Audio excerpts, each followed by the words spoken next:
गिबि गिबियावनो नोंथांनि बे फोसाव बिजोंनि गेजेरजों आं बयनिसिमबो खुलुमनायखौ बावहरग्रोनाय जाबाय। आं दुलाराय बर' फरायसा आफादनि मिरु रोंगौसा सायख' आनजादनि मासिगिरि। आं दिनै बे खौरां बिजोंनि गेजेरजों आं बेखौनो फोसावनो सानदोंदि दुलाराय बर' फरायसा आफादा देग्लाय खुंफुंनो लानाय 8थि मिरु रोंगौसा सायख' आनजादखौ फैगौ 17 डिसेम्बर 2023 मायथाइयाव खुंनो थाखाय थि खालामनाय जाबाय।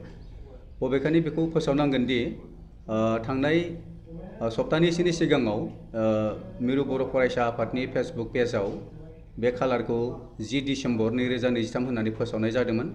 नाथाय 10 डिसेम्बराव स्टेट एकाडेमिक काउन्सिलनि मोनसे टेलेन्ट सार्च एग्जाम खुंफुंनो थि खालामनाय लेखा जोङो बे खालारखौ फावसायनानै लानो गोनां जादों। बेनिखायनो जोङो मिरु दुलाराय बर' फरायसा आफादा गोदानै बे खालारखौ थि खालामफिननानै फैगौ 17 डिसेम्बर 2023 आव खुंनो थाखाय थि खालामनाय जाबाय।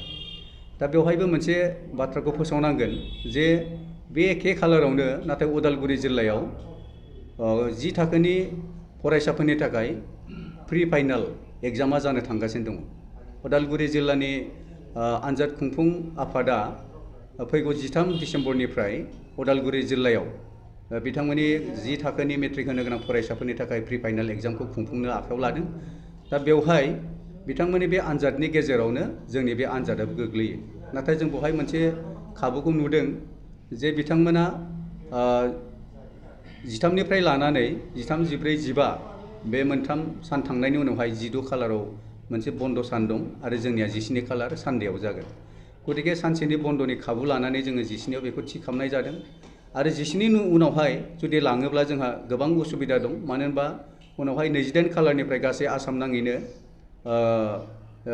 9 थाखो, 10 थाखो आरो गुबुन गुबुन थाखोफोरनि थाखाय बेवहाय इउनिट टेस्ट एग्जामा जानो फैगासिनो दं। बेनिखायनो गासै सुबिदा उसुबिदाखौ नायनानै मिरु रोंगौथि सायख' आनजाद खुंफुं आफादा फैगौ 17 खालारखौनो बे आनजादखौ खुंफुंनायनि थाखाय थि मोनसे मोजां खालार होननानै जों सानना लादों। बेनिखायनो 17 डिसेम्बर खालाराव साफ्रोमबो फरायसाफोरखौ बे आनजादाव नुजाथिनो थाखाय आं खावलायनाय जादों। आरो मोनसे बाथ्राखौ आं फोसावनो सानदों। देग्लाय मिरु रोंगौथि सायख' आनजादनि थाखाय मिरु दुलाराय बर' फरायसा आफाद लोगोसे खुंफुं आफादा बेनि थाखाय गासै 30,000सो फर्मखौ गासै आसाम नाङैनो राननाय जादों आरो बेफोरखौ गोबां फरायसालियावनो रानना होनायनि गेजेरजों गोबां फरायसाया दिनै बेवहाय फर्म फिलआप खालामदों आरो आसा खालामदों थांनाय बोसोरनिख्रुइ देग्लाय जोंनि बे मिरु रोंगौसा सायख' आनजादाव आनजाद जिरायगोन फरायसाफोरनि अनजिमाया बांगोन। थांनाय बोसोराव गासै 15,000 फरायसाफ्रा बेवहाय बाहागो लादोंमोन आरो देग्लाय 20,000नि बांसिन फरायसाफ्रा बाहागो लागोनखौ आसा खालामनाय जादों बा नुनाय जादों। गतिके दासिम 30,000 फर्मफोरखौ जों राननाय जाबाय आरो बे बिथिङाव जोङो साफ्रोमबो फरायसाफोरखौ गावनि रोंगौथिखौ दिन्थिनायनि गेजेरजों गावनि जिखिनि फैगौ मेट्रिक आनजादाव एपियार जानो गोनांनि सिगांनि जिखिनि जानो गोनां बे आनजादाव गावनि रोंगौथिखौ नायनानै गावनि साबसिन रिजाल्टखौ लानो हागोन होननानै आं मिजिंथियो। गतिके आं बुंनो लुबैयाखै बे समाव फैगौ 17 डिसेम्बर 2023 खालाराव गासै आसामनि मोनफ्रोमबो जिल्लानि जायफोर फरायसाफ्रा बे मिरु रोंगौसा सायख' आनजादाव जिरायनो थाखाय थाग थियारि जादों आं बिथांमोन बयनिसिमबो आंनि गोसो गोरबोनिफ्राय गाहाम हामलायनायखौ बावहरदों। बिथांमोना बे मिरु रोंगौथि सायख' आनजादाव साफ्रोमबो जिरायनांगौ।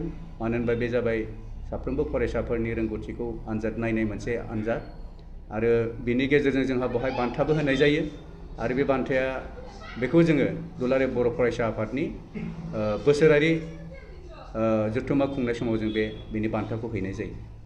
गतिके आं बिनि गेजेरजों खावलायदों आरो साफ्रोमबो फरायसाफोरखौ जोंनि आनजादनि खालारखौ गोसोआव लाखिनो खावलायदों जे फैगौ 17 डिसेम्बर बेवहाय साफ्रोमबो फरायसाफ्रा जाहाथे गाव गावनि रोंगौथिखौ आनजाद नायनो थाखाय जोंनि बे मिरु रोंगौथि सायख' आनजादाव जिरायहैयो। बेनि थाखाय आं बयनिसिमबो खावलायनाय हरनाय जादों।